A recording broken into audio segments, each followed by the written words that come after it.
Zhongba Rinpoche laid great emphasis on the perpetuation of Buddhist Dharma. As for the Buddhist sects, he does not care about the differences. Wherever he went in the Han area or Tibet or foreign countries for studies and pilgrimages, he visited great masters and sacred places, whether they were of the Nyingma, Saskya, Gaju, or Delu sects. Every day he prays for the founders of Buddhist sects of Nyingma, Saskya, Gaju, and Delu. From time to time, he chants the Han Buddhist sutras, like Vajradika Sutra and the Heart Sutra.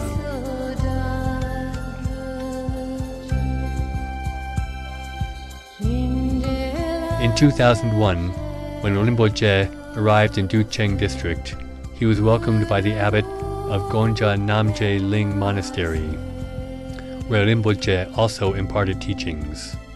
In 2004, Zhongba Rinpoche visited the key monasteries in Sichuan Province's Muli Tribe Autonomous Region, where Rinpoche provided support for the training of monks and refurbishing of the monasteries, and appealed to the local community for help and support. Rinpoche also visited a Sakya monastery in a very remote part of Muli. This was a very significant event for the monastery and the local populace, because Rinpoche was the highest-ranking Jugu who has visited. During his visit, a rainbow appeared. In October 2005, Living Buddha Zhongba Rinpoche was invited to chant sutras and preach Dharma to the masses in Lanping County, Nujiang Prefecture, Yunnan Province, where the Pumi nationality people live. Upon his arrival, the people from Pumi and Bai nationalities warmly welcomed him. On seeing each of the anxious faces longing for the honeydew and raindrops of Buddhist Dharma, Living Buddha Zhongba Rinpoche spared no efforts to shuttle from village to village, chanting and blessing people. Later, the local people said that in their homeland, because it is near the border, people do not honor the law and social order. Since the coming of Living Buddha Zhongba Rinpoche, social order improved greatly. The rate of theft and gambling dropped sharply.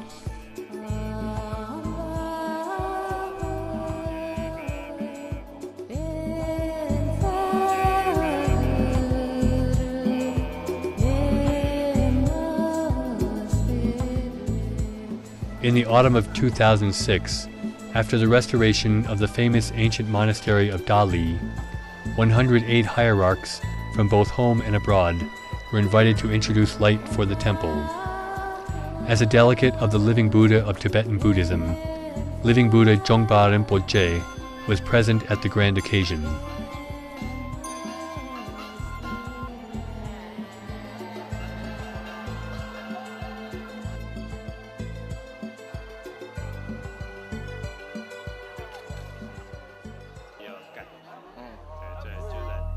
In the autumn of 2006, Zhongba Rinpoche started from Shangri-La in Yunnan on a pilgrimage to Gong Rinpoche.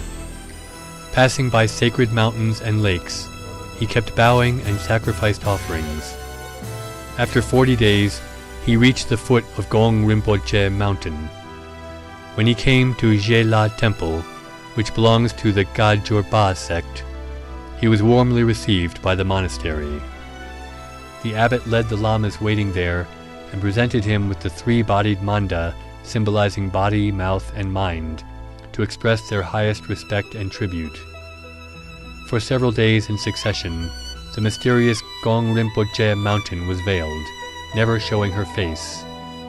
As Zhongba Rinpoche made all kinds of offerings and sacrifice, suddenly the clouds and mist dispersed, and the sacred Gong Rinpoche revealed herself in a panoramic view. On seeing this, the people present were all moved to tears, paying homage to the sacred place which they longed to see for many years. Living Buddha Zhongba Rinpoche withdrew for secluded meditation for 7 days at the foot of Gong Rinpoche mountain. Then he led his followers to build 2 Buddhist pagodas against wind and snow, and prayed that the infinitely merciful spiritual power of Buddhism will spread from here to the whole world.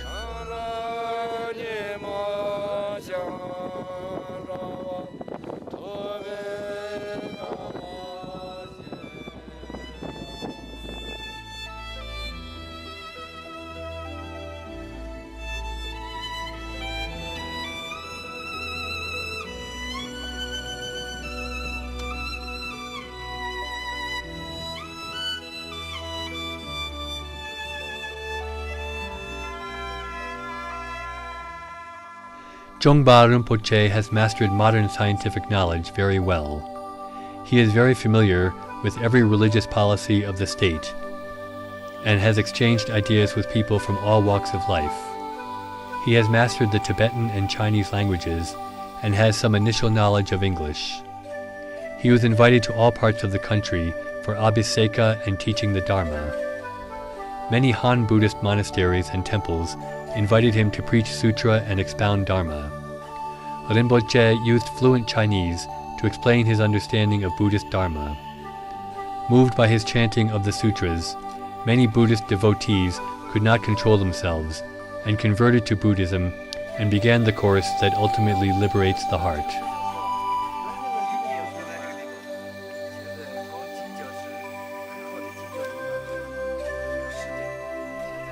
For the construction of monasteries and the teaching of monks, Zhongba Rinpoche does not insist on his own way without caring for others. He closely follows the pulse of the times. He actively invites leaders of the related departments and people from all over to come to the temple for inspection, instruction, and academic exchanges. In order to adapt the Buddhist religion to society, Living Buddha Zhongba Rinpoche usually invites others to share their advice. Leaders from governments of Yunnan Province and Lijiang Municipality frequently come to local temples for inspections. They showed great concern for the restoration of each large Buddhist monastery in the confluence of the three rivers, offered helpful guidance for future works, and helped the monasteries solve many substantial difficulties. Meanwhile, they are grateful for his contributions to aspects of Bodhi Mandala construction and the Sandhana of monks. The former chairman of Tibet Autonomous Region, Mr. Wu Jinghua, and his colleagues were attracted by the reputation and came to inspect the Buddhist religion work in Lijiang. During his tour of observation, he identified with the living Buddha such a historic fact. Viewed from the modern society of today, in the minority nationalities area believing in Buddhism, there is no rampancy of heretic religion sects. The Buddhist religion plays a positively significant role in the unity of nationalities and the tranquility of society. Living Buddha Zhongba Rinpoche invited senior monk Sheng Hui to come to Lijiang to inspect and guide work. Having inspected all the Bodhi Mandalas, monk Sheng Hui highly praised the benign development of the Buddhist cause in Lijiang. The monk pointed out, either the Tibetan or Han Buddhism came from the same patriarch. Though the ways of Sandhana differ, the aims are the same. Both are for the benefit of all beings. In the summer of 2006, invited by Living Buddha Trungpa, the patriotic religious leader, the 11th Benchen Lama Erdeni Chue Chi Jebu came to Zhiyun Monastery in Lijiang for inspection and instruction. He was warmly welcomed and was paid respect by thousands of people of the local minority nationalities of Nakshi, Pumi, Lisu, Yi, and Tibetan. Benchen Lama presided over an especially excellent longevity abhiseka to the broad Buddhist believers and taught Buddhist Dharma, and personally blessed tens of thousands of believers.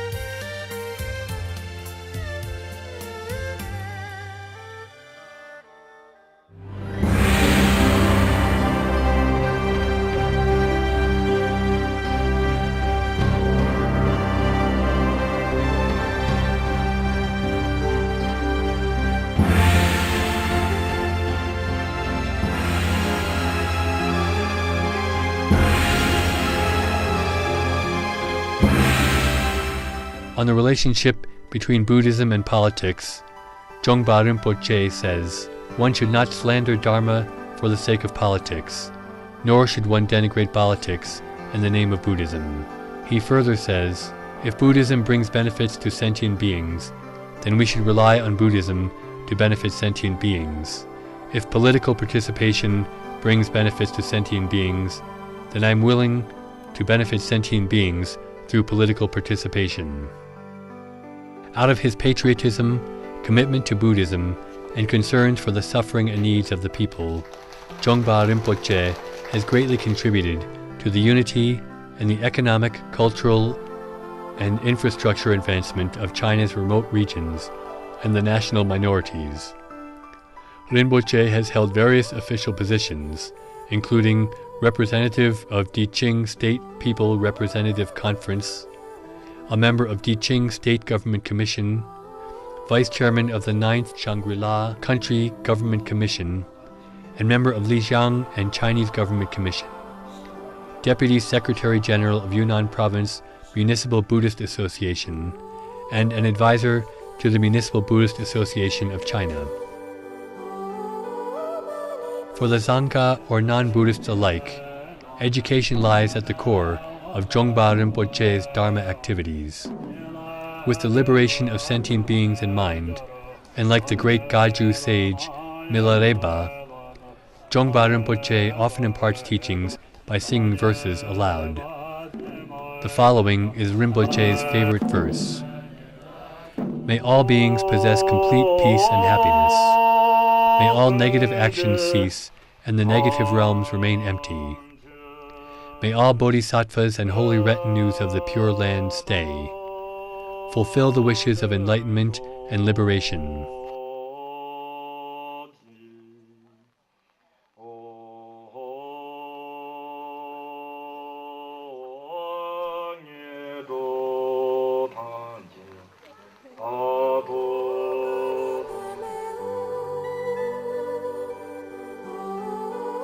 From time to time, living Buddha Zhongba Rinpoche shows concern for the studies and sandhanas of monks. Those lamas who have high sandhana achievements will thoroughly understand him. Some freshly converted young lamas are usually convinced by his humorous and witty style. Zhongba Rinpoche pays personal attention to the training and practice of his lamas and all those around him. He often reminds his lamas to adhere to the monastic codes and practice diligently. For the lay practitioners, he reminds them that the prerequisite of becoming a good Dharma practitioner is to be good at what they do. Being good children, spouses and parents at home, good employees at work, responsible cadres in official capacities, and diligent students at school. Rinpoche says Buddhism could only flourish when there is stability in the country and the citizens' livelihood secured. Therefore, everyone must uphold the responsibilities of a good citizen. In addition, Zhongba Rinpoche advocates frugality and constantly reminds his group that every penny of donated funds represents the unfulfilled wishes of donors and should not be wasted or squandered. The mercy of Buddhism not only exists in the fine wishes of the heart, it substantially helps those beings out of hardships and lets them be happy.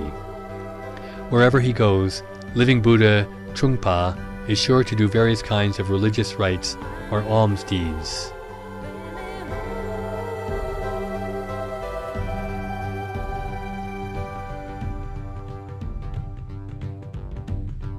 Waiting to die on the sickbed, suffering from the countdown of life, is undoubtedly one of the most painful days to experience.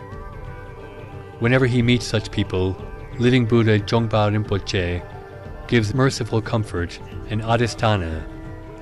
To the dead, Trungpa would impose pawa to help him or her to the Sukhavati, the pure land of ultimate bliss.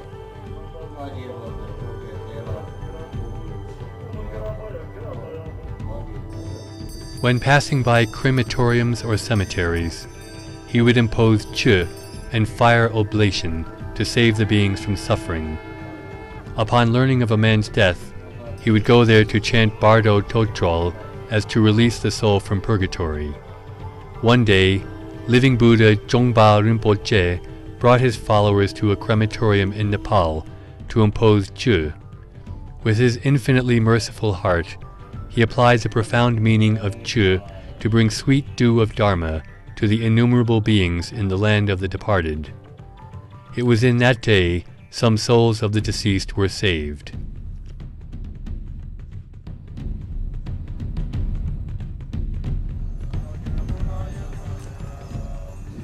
In Buddhism, All beings are equal. Life-taking is an extremely sinful thing. Every being longs to live. Nobody has the right to take away others' life. Whenever living Buddha Zhongba Rinpoche happens to meet someone who is killed, he will try his best to save the being under the butcher's knife. For many times, on his way to propagate the Dharma, he sees fowls and livestock or wild animals that would soon be killed and cooked, and he will buy them up, chant sutra, and do adhisthana. Let it become attached to Buddhist Dharma and then release them into nature. The legacy of his good deeds were left in Lake of Dali, the Dongyuan Mountain in Lijiang, the Purple Bamboo Park, and in Bodhanath of Nepal.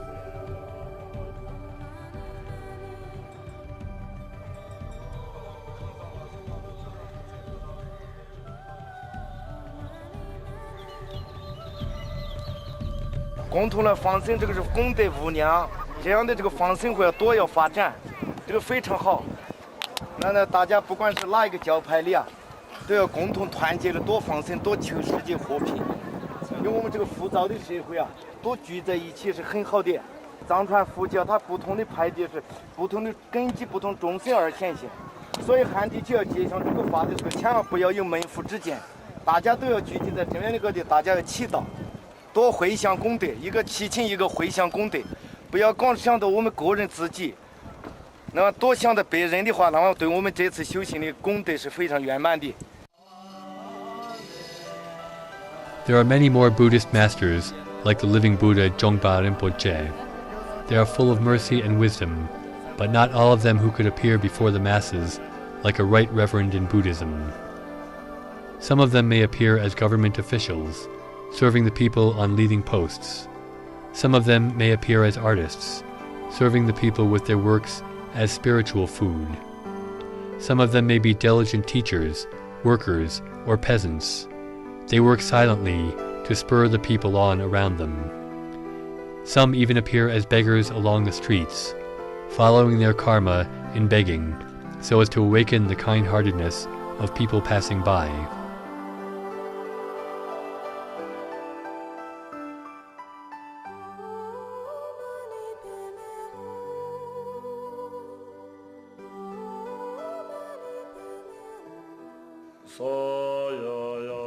The vast universe is infinite, and the beings in samsara are endless. The bodhisattvas aim to be innumerable incarnations, help the needy, and relieve the distressed. Numberless hierarchs and dignitaries have been enlightened and become Buddha, but they cannot bear to see beings suffer, so they do not enter nirvana and fall back into the mundane world again to save the beings in the mist. The merits and virtues of them cannot be fully described in a book or on TV, nor be measured with ordinary thinking.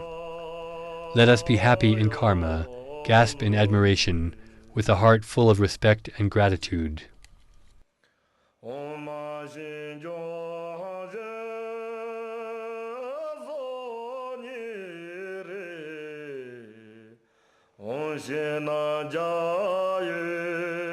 In the remote past, you had broken away from the cage. You could not bear to be awakened with locked brows, set on the journey of salvation in the sea of life and death.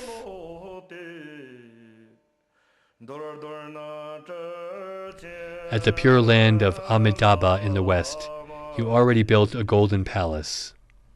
Reluctant to be in peace and happiness all by yourself, taking the boat of salvation, you return to the whirling world. You not to cast the glory of the living Buddha with your learnt knowledge, let alone attracting respect of beings with gorgeous expressions. You with infinite devoutness to great lamas and bodhisattvas, even with the consubstantial mercifulness for the beings, and with fortitude of will, unceasingly proceed to practice bodhi without regret and grudge, and to achieve, especially, excellent merits and virtues. You, through going through thick and thin, stay firm and steadfast, retreating to research, coming out to carry forward the Dharma, release innumerable emotional souls from purgatory with karma, treating a long and arduous journey without stopping to rest, only for the purpose of pouring sweet dew of mercy throughout the world of man. May all those who learnt of Zhongba Rinpoche's activities contribute their efforts to the liberation of sentient beings from samsara, and may the entire cosmos transform this place into a land of pure bliss.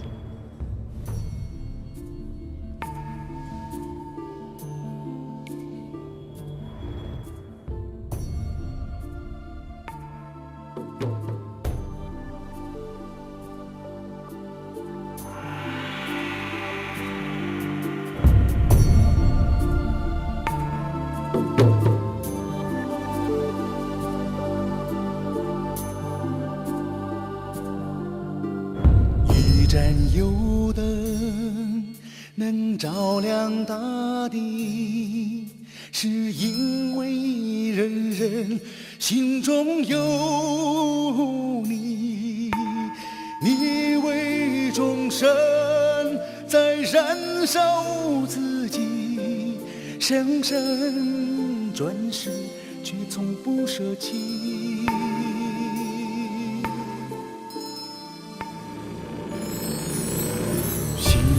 通向无垠的天际，唯有佛光照亮你前去。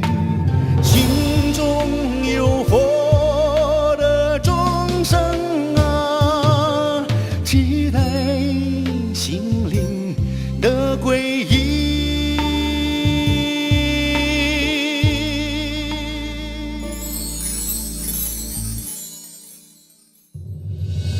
我用身体去丈量大地，是为了圣洁的靠近你。经过雪域高原的洗礼，才有亘古不变的佛力。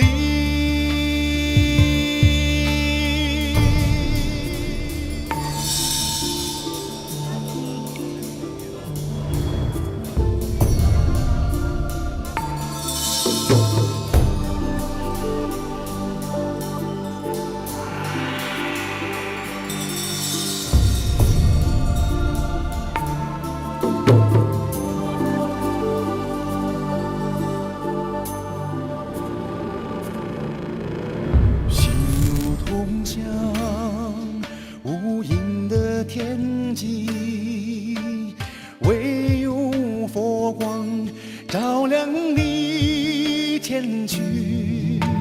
心中有佛的众生啊，期待心灵的皈依。